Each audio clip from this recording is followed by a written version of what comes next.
91వ కీర్తన మొదటి వచనం నుంచి కొన్ని వచనాలు చూసుకుందాం. చూడండి. మహోన్నతుని చాటున నివసించువాడే, సర్వశక్తుని నీడను విశ్రమించువాడు. ఆయనే నాకు ఆశ్రయము, నా కోట, నేను నమ్ముకొను నా దేవుడని నేను యెహోవాను గూర్చి చెప్పుచున్నాను. వేటకాని ఉరిలో నుండి ఆయన నిన్ను విడిపించును. వేట కాని ఉరిలో నుండి ఆయన నిన్ను విడిపించును. నాశనకరమైన తెగులు రాకుండా నిన్ను రక్షించును. ఉమ్, ఆయన తన రెక్కలతో నిన్ను కప్పును. ఉమ్. ఆయన రెక్కల క్రింద నీకు ఆశ్రయము కలుగును. చాలు.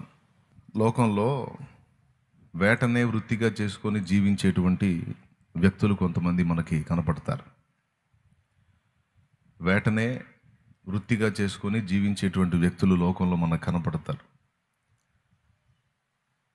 వాళ్ళు చేపల వేటకు వెళ్తారు, కొంతమంది చేపల్ని వేటాడతారు వలలేసి, అవి తెచ్చుకొని అమ్ముకొని బ్రతుకుతూ ఉంటారు. వాళ్ళని జాలర్లు అంటారు, చేపలను వేటాడే వాళ్ళని. అలాగే కొంతమంది పక్షుల్ని వేటాడతారు. పక్షుల్ని వాళ్ళు ఏం చేస్తారంటే ఉచ్చులు పెడతారు, వాటిని ఉరులు అంటారు. ఈ కొంగలు, పక్షులు అడుగుల గుర్తులు చూసుకొని ఈ కాలువలు, నదుల ఒడ్డున పక్షులు తిరుగుతున్నప్పుడు వాటి అడుగులు గుర్తులు ఉంటాయి, వాటి కాళ్ళ గుర్తులు. ఆ గుర్తులను చూసుకొని అక్కడ ఉచ్చులు పెడతారు. అది అమాయకంగా పాపం దాని టయానికి అది వచ్చి వాలి ఏదో అక్కడ ఉన్న పురుగులు అవి తింటా ఉంటాయి. ఆ ఉచ్చులో కాలు ఇరుక్కున్నప్పుడు అక్కడే బందీ అయిపోయింది అది. ఒకవేళ రాత్రి వేళ వచ్చే పక్షులు అనుకో, ఇక అక్కడే ఆ కాలు ఇరుక్కొని తెల్లవార్దులు అక్కడే కొట్టుకొని అక్కడే ఉంటాయి. మళ్ళీ వేటగాడు వచ్చి, పక్షుల వేటగాడు వచ్చి ఆ ఉరులు తీసి వాటన్నిటినీ సంచిలో వేసుకుని వెళ్ళిపోతాడు బుట్టలో. పక్షుల వేటగాళ్ళు. అలాగే కొన్ని అటవీ ప్రాంతాల్లో గిరిజనులు ఉంటారు. కొన్ని ఏరియాల్లో అయితే వాళ్ళకి స్వేచ్ఛ ఉంది. ఇప్పుడు వేరే దేశాల్లో అయితే వాళ్ళకి వేటాడుకోవడానికి స్వేచ్ఛ ఉంది, మన దేశంలో అయితే లేదు. గతంలో ఉంది. జంతువుల్ని వేటాడతారు వాళ్ళు. ఈ బాణాలు తీసుకుంటారు, విల్లంబు బాణం తీసుకొని, అలాగే బడిసెలు ఉంటాయి, అలాంటివి తీసుకొని వాళ్ళు అడవికి పోతారు. అక్కడ ఉన్న లేళ్ళు, దుప్పులు, వాళ్ళు తినదగ్గ జంతువులు ఏవైతే ఉంటాయో అవి ఎక్కడెక్కడ తిరుగుతాయో వాటి గుర్తులను బట్టి వెళ్ళి వాటిని వేటాడుకుంటారు. ఇట్లాగా భూమి మీద 3 రకాల వేట. ఒకటి చేపల వేట, పక్షుల వేట, జంతువుల వేట. ఈ వేటతో జీవనాన్ని సాగించే వాళ్ళని వేటగాళ్ళు అంటారు.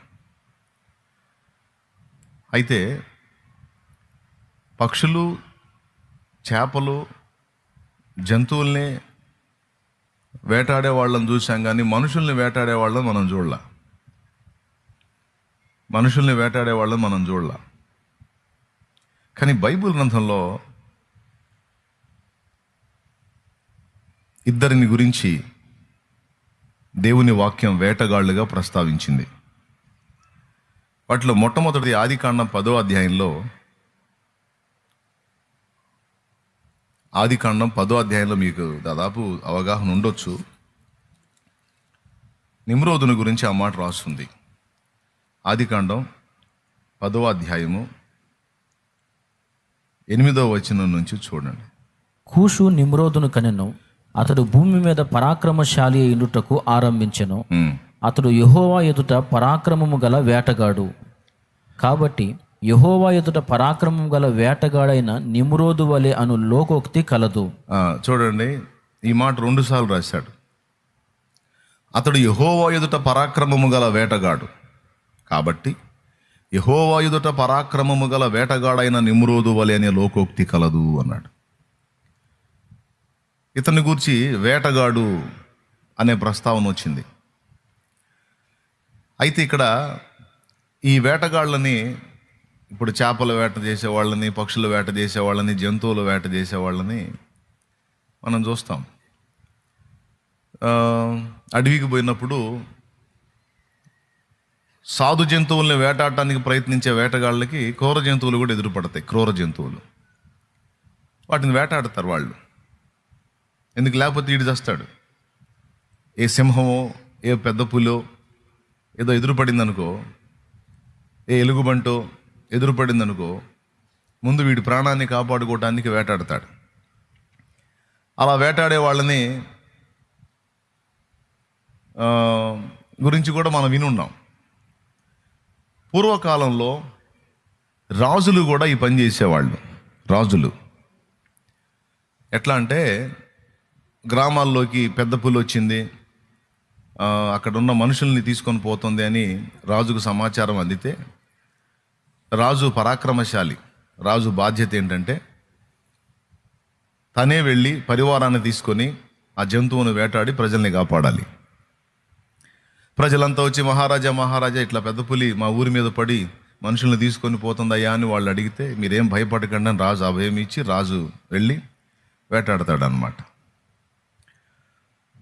అట్లాగా అలా వేటాడి మనుషుల్ని కాపాడే వాళ్ళని పరాక్రమశాలి అంటారు. అంటే ఎవరు ధైర్యం చేసి వెళ్ళరు దాని ముందుకి. అది నరమాంసానికి అలవాటు పడింది, మనుష్య మాంసాన్ని తినడానికి అలవాటు పడినటువంటి జంతువు అనుకోండి. ఇక మనిషి కనపడితే అది భయపడదు. ఆహా, నాకు ఈ పూటకి ఫుడ్ దొరికింది అనుకుంటుంది. అలాంటి దాన్ని ఎదుర్కొని దాంతో పోరాడి చంపటం అంటే పరాక్రమం కావాలి. కాబట్టి రాజులను కూడా పూర్వకాలంలో ఈ వేట విషయంలో వాళ్ళు అవసరం ఉన్నా లేకపోయినా అడవికి వెళ్ళి వేటాడటం అనేది రాజులకి ఒక వాడుకగా ఉండేది. ఎందుకంటే అలవాటు పోకుండా. అప్పట్లో జంతువులు ఎక్కువ, క్రూర జంతువులు ఎక్కువ. అయితే ఇక్కడ అలా అలా పెద్ద పులిని చంపినా, లేకపోతే సింహాన్ని వేటాడి చంపినా, లేకపోతే ఇంకో దాన్ని చంపినా ప్రజలందరూ ఏమనేవాళ్ళు అంటే, అబ్బా మన రాజు పరాక్రమశాలి, మనందరినీ కాపాడేశాడు, నిజంగా ఎంత గొప్పోడు అని మీకు అక్కడ ఆ ఆర్ట్ కూడా చూపిస్తున్నాడు ఎలా జరిగేది ఏందనేది. అప్పటి కాలపు చిత్రాలు అనుకోండి. అతన్ని గొప్ప అనుకునేవాళ్ళు జనం. ఎందుకంటే ఊరి మీద పడి మనుషుల్ని చంపుతున్నటువంటి జంతువుని పరాక్రమంతో ఎదిరించి పోరాడి చంపేశాడు, మన రాజు ఎంత గొప్పోడు అని. సింహాన్ని చంపినందుకో, పెద్ద పులిని చంపినందుకో, ఎలుగుబంటిని చంపినందుకో, తోడేళ్ళని చంపినందుకో గొప్ప. జంతువులు మనుషులకు గొప్ప, ఆ జంతువుల్ని వేటాడిన వ్యక్తి మనుషులకు గొప్ప. కానీ నిమ్రోదుని గురించి, యెహోవా ఎదుట పరాక్రమము గల వేటగాడైన నిమ్రోదు అన్నాడు. యెహోవా ఎదుట పరాక్రమము కలిగిన వేటగాడు నిమ్రోదు అన్నాడు. అంటే ఇప్పుడు నిమ్రోదు జంతువుల్ని వేటాడితే దేవుడికి ఏమన్నా గొప్ప? ఒకసారి ఆలోచించండి. నిమ్రోదు పెద్ద పులినో, సింహాన్నో, తోడేలునో, ఎలుగుబంటినో, మరి ఏ క్రూర జంతువునో వేటాడితే అది దేవుడికి గొప్ప, మనుషులకు గొప్ప? మీరేం చెప్పట్లా. పొద్దున్నేందో వేటతో మొదలు పెట్టాడు అనుకుంటున్నారు. ఇప్పుడు ఏదో వాక్యంతో మమ్మల్ని వేటాడతాడు, ఎంతసేపు వేటాడతాడేమో, ఆటాడతాడో వేటాడతాడో అని అనుకోవద్దు. ఒక విషయం చెప్పాలని ఈ మ్యాటర్ నేను మొదలు పెట్టాను. స్తోత్రం చెప్పండి అందరూ. ఇప్పుడు వేటాడి జంతువుల్ని చంపి ప్రజల్ని కాపాడితే ప్రజలకు గొప్ప. ఒక సింహం మీద ఒకడు పోరాడాడు అనుకో, ప్రజలకు గొప్ప, ఎందుకంటే ఎవరి చేత కాదు కాబట్టి. కానీ దేవుడికి గొప్ప అది. దాని గురించి దేవుడు, బా ఎంత పరాక్రమంరా వీడికి, ఎంత గొప్ప వేటగాడరా వీడు అని దేవుడు ఏమన్నా ఆశ్చర్యపోతాడా? మనకి సింహం అంటే భయం, కానీ ఆ సింహాన్ని సృష్టించిన వాడు ఆయన. మనకు ఎలుగుబంటి అంటే భయం, కానీ దాన్ని నిర్మించిన వాడు ఆయన. నీకు ముసలి అంటే భయం, కానీ దాన్ని నిర్మించిన వాడు ఆయన. నువ్వు ఏ జంతువుని చెప్తావో చెప్పు, దాన్ని నిర్మించిన వాడు ఆయన. ఏవైనా భూమి మీద మనుషులకు గొప్ప అవుతాయేమో కానీ అవి దేవునికి గొప్పగావు. వాటిని వేటాడేవాడు దేవుని దృష్టికి గొప్పగాడు. కానీ యెహోవా ఎదుట పరాక్రమము కలిగిన వేటగాడైన నిమ్రోదు వలె అనేటువంటి లోకోక్తి పుట్టింది అన్నాడు. ఎందుకని ప్రత్యేకంగా వాని వేటను గురించి మాట్లాడాడు అంటే, వాడు జంతువులను వేటాడి మనుషులను రక్షించేవాడు కాదు. దేవుని చేతులలో ఉన్నటువంటి, దేవుని క్రమములో ఉన్నటువంటి మనుషుల్ని వేటాడేవాడు. వాడు మనుషులంటే వాళ్ళ శరీరాలను కాదు. భయం మారిపోయింది, మళ్ళీ ఏం చేశారో ఏమో. నేను చెప్పనంత వరకు మీరు ఏది గదిలించకూడదు. పాట పాడేటప్పుడైనా, వాక్యం చెప్పేటప్పుడైనా. ఇక గదిలిస్తే చిన్నగా నాకు ఇబ్బంది అవుతుంది. అది పెంచితే మొత్తం విరిగిపోలా, చూసుకోవాలి. స్తోత్రం చెప్దాం అందరం. చెప్పండి, గట్టిగా చెప్పండి. ఎక్కడొచ్చాగాం ఏమో. వాడు మనుషుల మనస్సులను వేటాడేవాడు, నిమ్రోదు అనేవాడు. ఎంత చక్కగా వేటాడాడంటే, జలప్రళయానికి ముందు ఒక్క నోవహు కుటుంబం తప్ప మొత్తం చెడిపోయారు. ఆ చెడిపోయిన వాళ్ళందరినీ జలప్రళయం ద్వారా మొత్తం నిర్మూలన చేశాడు. నిర్మూలన చేసిన తర్వాత నోవహు నుంచి మళ్ళా జనములు ఉత్పత్తి అయినాయి. నోవహు కుటుంబం, షేము, హాము, యాపెతు అనే ముగ్గురు ద్వారా. జలప్రళయం అయిపోయిన తర్వాత వీళ్ళ ముగ్గురు నుంచి మళ్ళా భూమి మీద జనాంగాలు విస్తరించాయి. ఆ ముగ్గురు నుంచి వచ్చిన సంతానమే ఈరోజు ప్రపంచం అంతటా వ్యాపించి ఉన్న మానవ జాతి. ఆ ముగ్గురి సంతానమే. ఆ ముగ్గురికి తండ్రి ఎవరు? నోవహు. టోటల్గా మనందరం ఎవరం అంటే నోవహు సంతతి. నోవహు నుంచి షేము, హాము, యాపెతు వచ్చారు. వాళ్ళ నుంచి ఇప్పుడు భూమి మీద విస్తరించిన జనములన్నీ వచ్చినాయి. అయితే జీవము గల దేవుణ్ణి విసర్జించి శపితమైనటువంటి క్రియలు చేసిన కారణం చేత ఓర్వలేక, తట్టుకోలేక, సహించి ఉగ్రతను కుమ్మరించాడు. జలప్రళయం రప్పించాడు, మొత్తాన్ని నాశనం చేశాడు. తరువాత మళ్ళీ ఇక భూమి మీదకి జలములు రావని నిబంధన చేసుకొని దేవుని ధనస్సుని ఆకాశంలో ఉంచాడు. తర్వాత ఈ ముగ్గురు నుంచి వచ్చిన సంతానంలో ఈ నిమ్రోదు లైన్లోకి వచ్చాడు. వీడెవడు? హాము సంతతి. షేము, హాము, యాపెతు అన్నాం కదా. షేములో నుంచేమో అబ్రహాం వచ్చాడు. అలాగే యాపెతు నుంచి మరికొన్ని జనములు వచ్చినాయి. హాములో నుంచి ఈ నిమ్రోదు వచ్చాడు. కనాను కూడా హాము కొడుకే. చూడండి, ఆ మాట కూడా మీకు ఆదికాండంలో ఉంటుంది. ఈ నిమ్రోద్ అనేవాడు ఎవరి సంతతో మీరు చూడవచ్చు. జస్ట్ ఒకసారి గుర్తుపెట్టుకుంటారని నేను చెప్తున్నాను. 10:6 నుంచి చదువు. హాము కుమారులు కూషు, మిశ్రాయిము, పూతు, కనాను అనువారు. అక్కడ నుంచి మొదలుపెట్టి కూషు కుమారులు సెబా, హవీలా, సప్తా, రాయమా, సప్తాక అనువారు. రాయమ కుమారులు షేబా, దదాను అనువారు. కూషు నిమ్రోదును కనెను. చూడండి, హాము కుమారులు కూషు, మిశ్రాయిము, పూతు, కనాన్ అన్నాడు కదా. హాము కొడుకు కూష్ అయితే కూషు కొడుకే నిమ్రోదు. అంటే హాము మనవడు. ఈ హామ్ ఎవరు అని అడగండి. నోవహు కుమారులలో ఒకడు. వీడి స్పెషల్ ఏంటంటే, ద్రాక్షరసము త్రాగి మత్తుడై ఉన్నటువంటి నోవహు గుడారంలో తండ్రి నగ్నంగా ఉండటం చూసి తండ్రి నగ్నత్వాన్ని వెళ్ళి కప్పకుండా సహోదరులకు వెళ్ళి చెప్పి తండ్రిని ఎగతాళి చేసిన కొడుకు. నోవహు తెలివి వచ్చిన తరువాత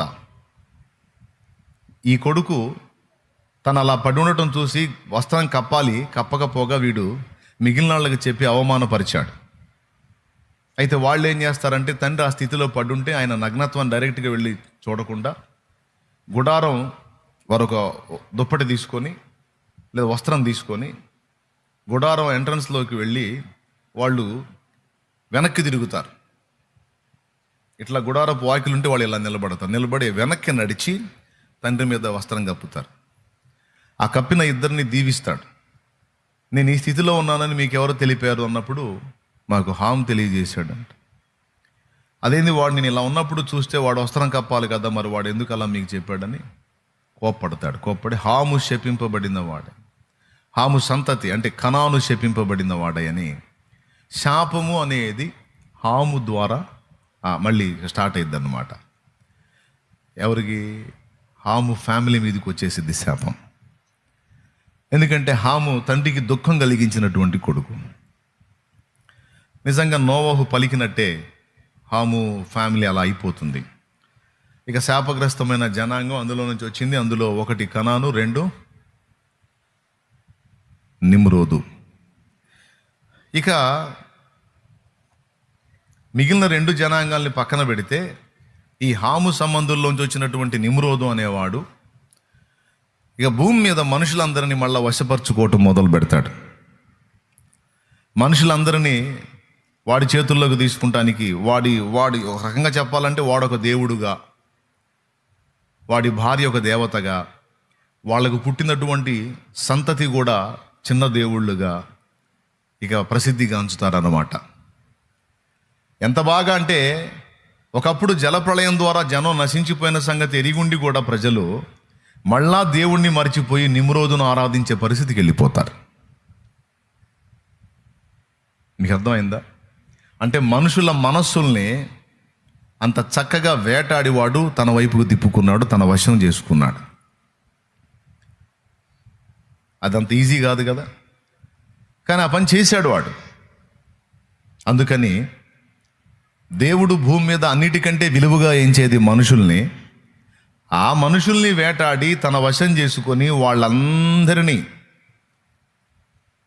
తనకు ఆరాధించేటట్టు చేసుకోవటానికి పోరాడాడు. చూడు వీడు యెహోవా ఎదుట పరాక్రమము గల వేటగాడు. బాబెలు గోపుర నిర్మాణంలో మొత్తం భాషల తారుమారు చేశాడు కదా.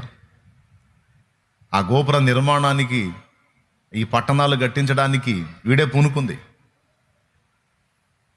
నీనెవేను కట్టించినోడు వీడే.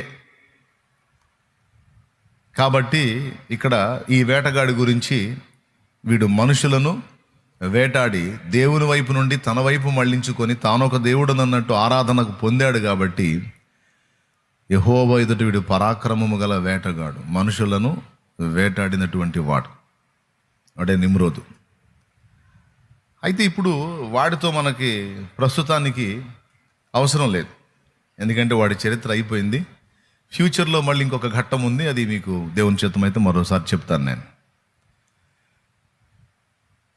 అయితే ప్రస్తుతానికి ఈ వేటగాడిని పక్కన పెడితే బైబిల్ ఇద్దరు వేటగాళ్ళని ప్రస్తావించిందని చెప్పాను నేను. ఇంకా ఏశావు కూడా వేటగాడే, అతను జంతువుల్ని వేటాడేవాడు. ఇంకా మిగిలిన వేటగాళ్ళు ఎవరైనా ఉంటే వాళ్ళందరూ జంతువుల్ని వేటాడేవాళ్ళు. ఇద్దరి గురించి స్పష్టంగా మనం గ్రహించవచ్చు. మొట్టమొదటిది నిమ్రోదు, ఆదికాండం 10లో చెప్పబడింది. తర్వాత ఇంకొక వేటగాడి గురించి 91వ కీర్తనలో మనకు రాయబడింది. అది ఇప్పుడు మనం చదువుకున్నది. వేటగాని ఉరి నుండి ఆయన నిన్ను విడిపించును అన్నాడు. ఈ వేటగాడు ఎవరు? అసలు ఆ వేటగాడికి మనకి సంబంధం ఏంటి? వాడి ఉరిలో మనం చిక్కుకోవటం ఏమిటి?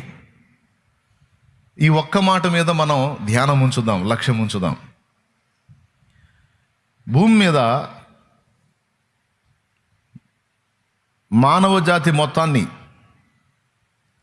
వేటాడి ఉరులకు చిక్కించుకొని గంతులు వేసేటువంటి వేటగాడు ఒకడు ఉన్నాడు. వాడిని గురించి బైబిల్ సాతాననియు అపవాదనియు పిలిచింది. వాడు మనకి శత్రువు అని బైబిల్ చెప్పింది. పేతురు రాసిన మొదటి పత్రిక 5వ అధ్యాయము 8వ వచనంలో మీ విరోధి అయిన అపవాది. అట్లాగే మరికొన్ని చోట్ల వాని గురించి సాతాను అని రాస్తుంది, మరో చోట అపోలోయోన్ అని రాస్తుంది. ఇట్లా రకరకాలుగా ఇక్కడ వచ్చేటప్పటికి వేటగాడుగా వాడు మనకు కనపడుతున్నాడు. కానీ 91వ కీర్తనలో మహోన్నతుని చాటున నివసించువాడే, సర్వశక్తుని నీడన విశ్రమించువాడు, ఆయన గురించి ఏం రాశాడు? ఇంకా ఆయనే నాకు ఆశ్రయము, నా కోట, నేను నమ్ముకును నా దేవుడని నేను యెహోవాను గూర్చి చెప్పుచున్నాను అని వెంటనే ఇక మిగిలిన విషయాలు ఏమీ చెప్పకుండా 3వ వచనంలోనే వేటకాని ఉరిలో నుండి ఆయన నిన్ను విడిపించును అన్నాడు. అంటే ఇక్కడ మనకు స్పష్టంగా అర్థం కావాల్సింది ఏంటంటే, మనల్ని వేటాడే వేటగాడు ఒకడు ఉన్నాడు అనేది మనకు అర్థం కావాలి. రెండవది ఏమర్థం కావాలంటే, వాడు వేటాడే పద్ధతిలో వాడు ఏం ఉపయోగిస్తాడంటే ఉరులు, పక్షులను వేటాడటానికి ఉపయోగించేటువంటి ఉచ్చులు లేక ఉరులు. అలాగ మనల్ని చిక్కించుకోవటానికి వాడు ఉరులు పెడతాడనే మాట ఇక్కడే కాదు, హబక్కూకు గ్రంథంలో కూడా రాసుంది. అది కూడా మీరు చూడొచ్చు ప్రవక్తల గ్రంథాల్లో. హబక్కూకు గ్రంథం ఒకసారి మీరు తీసుకుంటే మనం చూడొచ్చు. హబక్కూకు గ్రంథము 1వ అధ్యాయము 14వ వచనం నుంచి చూడు. ఏలికలేని చేపలతోనూ ప్రాకు పురుగులతోనూ నీవు నరులను సమానులుగా చేసితివి. వాడు గాలము వేసి మానవులనందరినీ గుచ్చి లాగి ఉన్నాడు. వాడు ఎవడో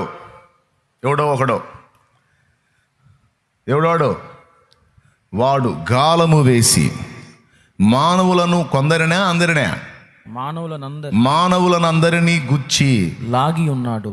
అంతటితో ఆగల, ఉరులు ఒగ్గి ఉరులు ఒగ్గి చిక్కించుకొనుచున్నాడు. వాడు తన వలతో వారిని కూర్చుకొని సంతోషపడి గంతులు వేయుచున్నాడు. 3 వస్తువులు ఇక్కడ మాట్లాడాడు. 1 గాలము, 2 ఉరి, 3 వల. గాలం వేస్తే ఒకటే చేప, అది చిన్నది కానీ పెద్దది కానీ ఒకటే. గాలానికి 4-5 పడతాయి ఆ చేపలు. మీకు తెలిసిన అనుభవం చెప్పండి. ఒకటే. ఉరులు అనుకో, ఉచ్చులు మీలో కొంతమందికి తెలిసి ఎట్లా పెడతారో, కనీసం 5-6 పక్షులు పడే అవకాశం ఉంది.